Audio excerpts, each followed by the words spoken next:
Hi friends, నా పేరు Surendra. Welcome back to my channel. Winner voting poll ఎలా continue అవుతుంది? నిఖిల్ విన్నర్ అయిపోయినట్టేనా ఇంకా? సో గౌతమ్కి విన్నర్ అయ్యే ఛాన్స్ ఉందా? సో లేడీ విన్నర్ ప్రేరణ అయిద్దా? సో స్లోగా కనిపిస్తున్న నబీల్ కోట బద్దలు కొట్టి మరి విన్నర్ అవుతాడా? సో రే కామెడియన్స్ తక్కువ అంచనా వేయకండ్రా, అవినాష్ నేను కూడా విన్నర్ రేస్ లో ఉన్నానని అంటాడా? సో ఇవన్నీ మాట్లాడుకుందాం. దానికంటే ముందు వీడియోస్ నచ్చుతుంటే లైక్ చేయండి, కొత్తగా ఎవరైనా చూస్తుంటే please do subscribe my channel. Yes, ఇక ఈ రోజు ఏం జరగబోతుందంటే అర్జున్ వస్తాడు. అర్జున్ అండ్ అదే సీరియల్ చేస్తున్న తన కో ఆర్టిస్ట్ తో కలిసి వస్తాడు. ఆ తర్వాత ఆమని గారు అండ్ ప్రభాకర్ గారు వస్తారు. వీళ్ళు హౌస్ వాళ్ళతో గేమ్స్ ఆడి ఆ గేమ్స్ లో కానీ గెలిస్తే ఆ ప్రైజ్ మనీని పెంచే ఇదనమాట. మొత్తానికి ఏదో రౌండ్ ఫిగర్ చేస్తారనిపిస్తుంది నాకు. ఈ 54,30,000ని కొంచెం పెంచి కొంచెం ఏదో రౌండ్ ఫిగర్ అయితే చేస్తారు. ఓకే, తగ్గినైతే తగ్గిర్లే, ఇంకా సీజన్స్ పెరిగే కొద్దీ ఇప్పుడు ఈరాన్ ఇయర్ నీకు ఎవ్రీబడి ఇన్కమ్ కానీ లేకపోతే రియల్ ఎస్టేట్ ప్రైసెస్ కానీ అన్నీ పెరుగుతున్నప్పుడు నీకు బిగ్ బాస్ ప్రైజ్ మనీ కూడా అదే 50 లక్షలతో కంటిన్యూ అయితే ఎట్లా? వాళ్ళకి ఖర్చులు ఉంటాయి, వాళ్ళకి అంత అంత ఈజీ కాదండి. అంటే నేను ఇక్కడ ఒక పాయింట్ చెప్తాను అనాలిసిస్లోకి వెళ్లే ముందు. మనకేమనిపిస్తుంది అంటే 50 లక్షలు, ఒకవేళ విన్నర్నే తీసుకుందాం, ఒక 50 లక్షలు విన్నర్ని చూసుకుంటే ఆ 50 లక్షలు కూడా ప్రతి సంవత్సరం జరిగేది ఏంది? 10-15 లక్షలు సూట్ కేసులు పట్టుకునే వాళ్ళు కొంతమంది ఉంటారు. అంటే ఒక 35-40 లక్షలు, అంటే ఫుల్ రాకుండా ఉంటే నేను చెప్పేది ఆ 40 లక్షల్లో ఒక 30% ట్యాక్స్ కంప్లీట్గా డిడక్ట్ అయిపోద్ది.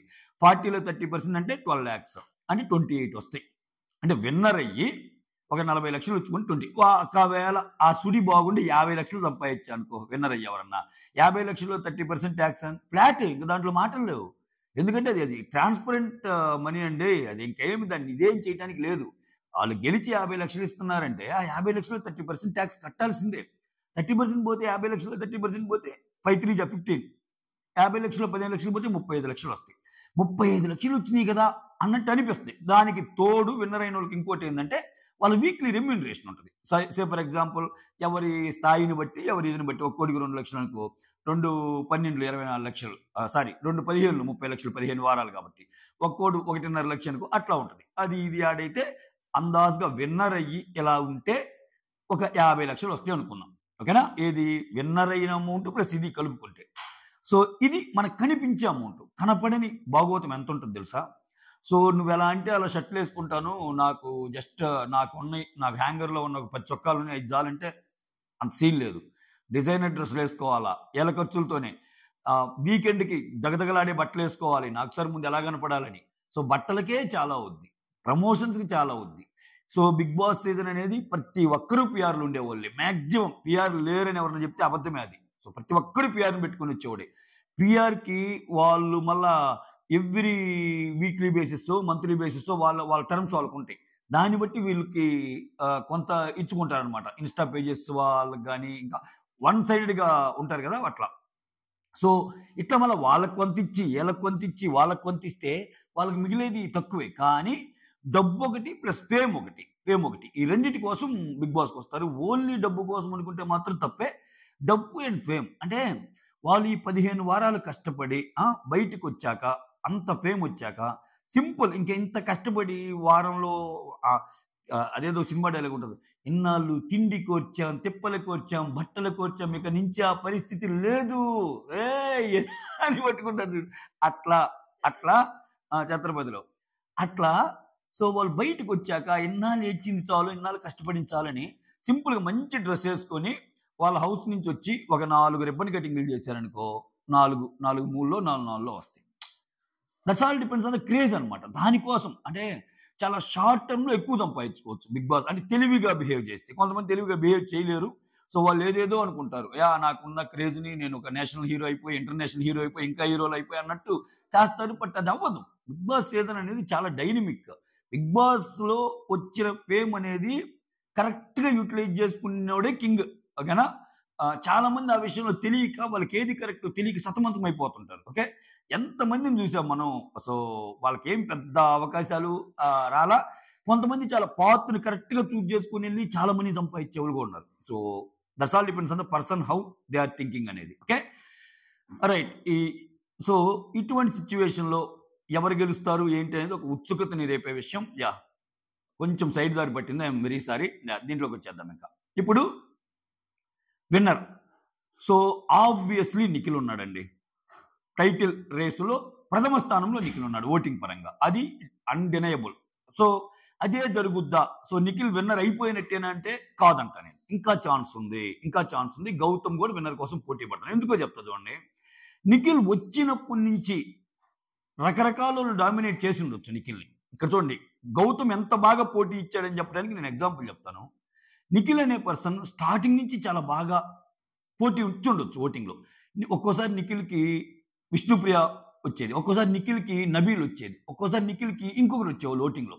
సో కంటిన్యూస్గా అందరికీ నిఖిల్ పోటీ ఇచ్చిన వ్యక్తి ఓటింగ్లో. బట్ వేరే వాళ్ళందరూ దిగిపోయారు, ఏదో ఒక పర్టికులర్ పాయింట్ ఆఫ్ టైంలో దిగిపోయారు. అంటే టాప్ ఓటింగ్ ఉండే వాళ్ళందరూ దిగారు. అంటే ఆరోహణ క్రమం అవరోహణ క్రమం అని చిన్నప్పుడు ఉంటుంది, అసెండింగ్ ఆర్డర్ డిసెండింగ్ ఆర్డర్ అని. సో నిఖిల్తో పోల్చుకున్నప్పుడు వేరే వాళ్ళ ఓటింగ్ ఆర్డర్ అనేది డిసెండింగ్ ఆర్డర్గా కొనసాగింది. విష్ణుప్రియది తగ్గుతా వచ్చింది, నబీల్ది తగ్గుతా వచ్చింది, ప్రేరణ అది ఫస్ట్ చాలా బాగుండేది తగ్గుతా వచ్చింది. టాప్ వేలో ఉన్న ప్రేరణ చాలా బాగుండేది ఇప్పటికంటే ఇంకా ఫస్ట్లో. సో అట్లా ఒక్క గౌతమ్ మాత్రమే నోట్ దిస్ పాయింట్, నేను రాసిస్తాను, గణాంకాలు కూడా చూసుకోండి, అసెండింగ్ ఆర్డర్లో వెళ్ళింది. అంటే అసలు ఎలిమినేట్ అయిన కంటెస్టెంట్ 5వ వారంలో ఆయనకి ఓట్ బ్యాంక్, ఆయన ఆటను ఆయన ప్రూవ్ చేసుకుంటా 8, 9, 10 అంటే ఈ లాస్ట్ 4-5 వీక్సే కీలకం గౌతమ్కి. ఈ 14 వారాల్లో ఇది 15వ వారం. సో ఈ వారాల్లో గౌతమ్ ఓటు పెరుగుతుంది తప్పితే తగ్గల. ఎప్పటికప్పుడు అంటే ఒక ఎలిమినేట్ అయ్యేటప్పటికి ఒక 10% ఉంటే 10 నుంచి 15, 15 నుంచి 20, 20 నుంచి 25, 25 నుంచి 30 అట్లా. గౌతమ్ ఏముందిలేరా, వెబ్ పోల్లో కనపడుతుంది, యూట్యూబ్ పోల్స్లో కనపడుతుంది అన్న ప్రతి వాళ్ళకి యూట్యూబ్లో కూడా ఒక స్టేజ్లో దాటేశాడు. జస్ట్ ఒక 2 రోజులే దాటాడు. తర్వాత యూట్యూబ్ పోల్స్ అన్నీ ఆయనయే అయిపోయినాయి. పెద్ద పోల్స్లో కూడా 2 రోజులు గౌతమ్ దాటాడు. కావాలంటే చూడండి, మీరు ఉంటుంది డేటా. కానీ తర్వాత ఎవ్రీ టైం నిఖిలే ఉన్నాడు. అంటే ఇక్కడ ఏంటి, నిఖిల్ అనే పర్సన్ ఫస్ట్ నుంచి ఓటింగ్ బాగానే ఉంది, గౌతమ్ అనే పర్సన్ పుంజుకుంటా వస్తున్నాడు. సో ఒక ఎలిమినేట్ అయ్యే కంటెస్టెంట్ నెక్స్ట్ వారం నుంచి ఆడి ఆడి ఆడి ఆడి అలా ముందుకు వస్తుంటే ఈ 5 రోజుల్లో అద్భుతం జరగకూడదని ఏం లేదుగా. సో ఎందుకంటే ఈ 5 రోజులు ఏదైనా జరగచ్చు, అంత మీ చేతుల్లో ఉంది. ఈ 4 రోజులు జరగకూడదని చెప్పడం నా ఉద్దేశం కాదు, జరగవచ్చు జరగకపోవచ్చు, కానీ ఖచ్చితంగా నిఖిలే విన్నర్ అవుతాడు అంటానికి గౌతమ్ అండర్ ఎస్టిమేట్ చేసే అంత సీన్ లేదు. ఎందుకంటే గౌతమ్ అనే పర్సన్ ఓటింగ్ సో అన్నీ కోల్పోయి మళ్ళా రైజ్ అయితే ఎట్టుంటుంది, మనం సినిమాల్లో చూస్తుంటాం, అన్నీ కోల్పోయి అయిపోయి ఇప్పుడేం చేస్తాడు మీ హీరో, ఆడి పని అయిపోయిందిరా అన్నప్పుడు తప్పున వస్తాడు చూసావా, ఆ రేంజ్ అనమాట గౌతమ్ది బిగ్ బాస్ సీజన్ 8లో. అంటే జనాలకు అంతుబట్టని రేంజ్, ఇంట్లో వాళ్ళకి అంతుబట్టని రేంజ్. అరే ఏంద్రా గౌతమ్ ఉంటున్నాడు అని ప్రేరణ, అరే ఏంద్రా గౌతమ్ ఎలిమినేట్ కావట్లేదని యష్మి, అరే ఏంద్రా ఇది ఎలా ఉంటున్నారా అని పృథ్వీ, అట్లా అందరూ మాట్లాడుకున్న సిచ్యువేషన్. అటువంటి సిచ్యువేషన్ని క్రియేట్ చేయటమే కాకుండా మీరెన్నైనా నన్ను దుట్టుకోండి, మీరెన్నైనా నేను పోతాడు అనుకోండి, నేను నిలబడతా, నేను ఉంటా. సీజన్ 8లో ఆల్రెడీ హీ క్రియేటెడ్ హిస్టరీ. ఎంతమంది అవుననుకున్నా కాదనుకున్నా నేను ఇప్పుడున్న ఓటింగ్ ప్రకారం వెళ్ళినా రన్నర్ అయినా కానీ హిస్టరీ కదా. Is that easy. ఒక వైల్డ్ కార్డ్ నుంచి వచ్చిన ఒక కంటెస్టెంట్ ఆయన ట్రోలింగ్ని ఎదుర్కొంటా ఇంటా బయట అంత శత్రువులను పెట్టుకొని ఆ పద్మవ్యూహాన్ని ఛేదించుకుంటా వచ్చి రన్నర్ పొజిషన్లో నిలిచాడన్నా కానీ గ్రేటే అంట, నేను గ్రేటే అంట. బట్ ఓటింగ్ పరంగా ఏంటంటే నిఖిల్ టాప్లో ఉన్నాడు, ఖచ్చితంగా టాప్లో ఉన్నాడు. ఇది మళ్ళీ అన్డెనైబుల్, మళ్ళీ మనము విషయాన్ని విడదీసి చూద్దాం, ఓకే. బట్ ఈ ఓటింగ్ ఎలా కంటిన్యూ అయిద్దా, ఈ 4 రోజులు కూడా ఆయన అవుతాడా అంటే చెప్పలేమని చెప్పడం నా ఉద్దేశం. గౌతమ్ కూడా రేస్లో ఉన్నాడు, వీళ్ళిద్దరే రేస్లో ఉన్నారు, ఓకే. సో నెక్స్ట్ ప్రేరణ. సో ప్రేరణ వచ్చేసరికి 3rd పొజిషన్లో ఉంది, ఒక రీజనబుల్ ఓటింగ్తో కంటిన్యూ అవుతుంది. ఆ తర్వాత వచ్చేసరికి నబీల్కి ఇది ఒక డిఫరెంట్ ఇది. నబీల్కి అటు లోకల్గా కానీ లేకపోతే ఇటు చాలా ఓటింగ్ పడుతుంది అన్న టాకే. సో ఎంత పడినా బిగ్ బాస్ అభిమానులు అనే వాళ్ళు పోల్ పెట్టినప్పుడు ఈరా, సో అది అర్థం కావటం వల్ల. సో ఓవరాల్గా పోల్స్లో నబీల్ ఫ్యాన్స్ తక్కువ పార్టిసిపేట్ చేస్తే రియల్గా ఓటింగ్ బాగా పడుతుందేమో. ఒకవేళ అలా పడితే Nabeel and Prerana places change అవ్వచ్చు. నబీల్ ముందు పొజిషన్కి రావచ్చు, ప్రేరణ తక్కువ పొజిషన్కి రావచ్చు. సింపుల్ అండి. Nikhil Gautam top 2 positions, okay. వీళ్ళిద్దరు ఎవరు ఎట్ అవుతారనేది మనం అయ్యేదాకా చూడాలి, ఓకేనా. అప్పుడే డిసైడ్ చేయలేం. ప్రస్తుతానికి నిఖిల్ ఉన్నాడు. ప్రేరణ అండ్ నబీల్ కూడా అలానే ఉంది. ప్రేరణ ప్రస్తుతానికి ఉన్న నబీల్ని అండర్ ఎస్టిమేట్ చేయలేం. ఈ 3rd, 4th సిచ్యువేషన్స్ మారొచ్చు. 5th పొజిషన్లో అవినాష్ ఉన్నాడు. ఆయనకి ఎంత ఓటింగ్ ఉన్నా ఆయనది 5th పొజిషనే ఉంది. ఇది ఓటింగ్ పోల్ అనాలిసిస్ అనమాట. సో దీని పరంగా చూస్తే చాలా చాలా ఇంకా చాలా చాలా చమక్కులు జరుగుతాయి. చాలా చాలా చమక్కులు జరుగుతాయి. మధ్యలో సూట్ కేస్ వ్యవహారాలుంటాయి. అసలాయన ఎలా పెడతాడో ఏమో! సో 5గురిని పెట్టినప్పుడు చాలా టెంప్టింగ్ ఆఫర్‌లు ఇస్తా ఉంటాడు. టెంప్టింగ్ ఆఫర్‌లు ఇచ్చినప్పుడు పొజిషన్‌లు మారే ఛాన్స్ ఉంటది. సో ఇప్పుడు 5గురు నిలబడ్డప్పుడు 4గో పొజిషన్‌లోనే డబ్బు తీసుకొని పోయారనుకో ఎవరన్నా, వాళ్ళు యాక్చువల్ ఓటింగ్‌లో థర్డ్ పొజిషన్ అనుకో, అక్కడ ఫ్లిప్ అయినట్టు పొజిషన్. ఓకే. ఇటువంటియన్నీ ఉంటాయి. అట్లానే అసలు ఈసారి కొత్తగా టాప్ 2ని ఏమన్నా టెంప్ట్ చేస్తాడా అనిపిస్తుంది నాకు. సో ఇక టాప్ 1, టాప్ 2ని పెట్టి ఇప్పుడు ఎలాగూ ప్రైజ్ మనీ ఎక్కువుంది. ఓకేనా? ఇప్పుడేంటి ప్రైజ్ మనీ 54,30,000 అయింది. ఇంకా కొంత యాడ్ చేస్తాడు. ఒక 60,00,000 ఎక్కువంటే ప్రతి సీజన్‌తో పోలిస్తే. సో 60,00,000 అయిందనుకుందాం. దానితో పాటు ఒక కారు ఏదో ఉంది. Maruti Suzuki car. సో ఎట్లా? మీరు ఒకరు గెలిచి ఒకరు కారు తీసుకుంటారా? ఒకవేళ నువ్వు విన్నర్ అయితే రన్నర్ అయ్యేవాడికి కారు ఇవ్వటం నీకు సిద్ధమేనా? నువ్వు విన్నర్ అయితే రన్నర్ అయ్యేవాడికి కారు అవ్వటం నీకు సిద్ధమేనా? ఇటువంటి బెట్టి కొంచెం ఏమన్నా సమన్యాయం చేస్తారా? అన్నది ఒక యాస్పెక్టు. లేదు కొట్లాడినోడిదే రాజ్యం, గెలిచినోడిదే రాజ్యం అని చెప్పి గెలిచినోడికే మొత్తం ఇస్తారా? అంటే గెలిచినోడికే మొత్తం ఇస్తారా అంటే ఇక్కడ వీళ్ళ మెంటాలిటీస్‌ని బట్టి ఉంటది. ఇప్పుడు సీజన్ 3 చూడండి భలే టెంప్ట్ చేస్తాడు లోపలికెళ్ళి నాకు సార్. శ్రీముఖి అండ్ రాహుల్ సిప్లిగంజ్. రాహుల్ సిప్లిగంజ్ ససేమిరా అంటాడు. ఏదేమైనా ఓకే అంటాడు. చీచా విన్నర్‌గా వచ్చాడు. చీచా దుమ్ము దులిపాడు అంతే. సో ఆ టైంలో వద్దు శ్రీముఖి సగం నాకు సగం అన్నాడనుకో ఖతం అయిపోయేది ఏముంది ఇంకా.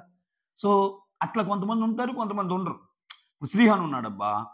ఏమో ఎందుకు రిస్క్ తీసుకోవటం అని 40,00,000 సూట్ కేస్ తీసుకున్నాడు ఆయన. ఇప్పుడు ఆయనకి పోయేదేముంది?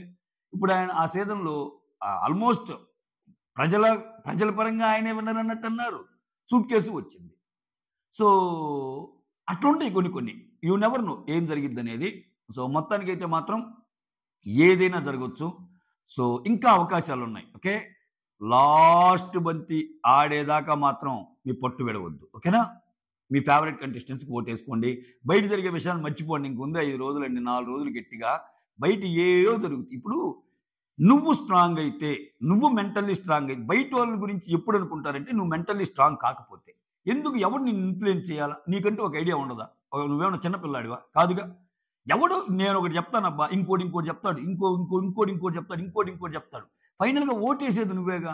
ఆడొచ్చి నీ చెయ్యి పట్టుకొని హాట్‌స్టార్ దగ్గరికి తీసుకెళ్ళి అని ఎయడుగా.